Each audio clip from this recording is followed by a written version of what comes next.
Skin lightening and brightening. Kumuha lamang ako ng papaya soap. At dito nga po kahit kaunti lamang, kadkadin. Mga 1 tablespoon po ang kakailanganin. Maganda ang dala ng papaya para sa balat kasama ng aloe vera gel. 1 tablespoon po ang aking nilagay. Cooling effect, refreshing para sa balat na mini-maintain nito ang stay hydrated. At dito nga po haluin mabuti para mas makita ang texture at napakaganda nito pag in-apply sa ating mga balat na magbibigay moisturize, stay hydrated at malambot kasama ng coconut oil. 1 teaspoon lamang po ang aking nilagay na nagbibigay lack of moisture, stay hydrated at napakaganda gamitin na mini-maintain nito ang lambot, hindi basta dry.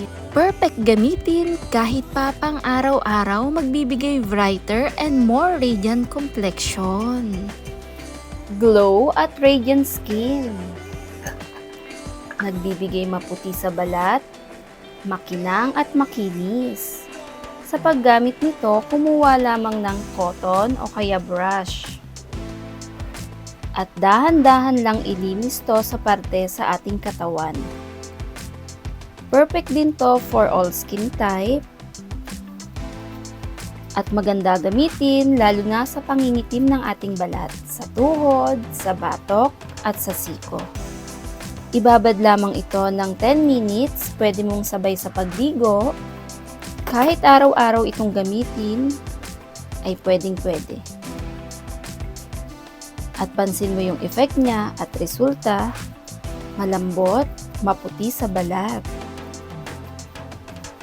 Tumutulong na rin tong magbigay brightening exfoliate na nagbibigay glow at radiance sa balat. Thanks for watching.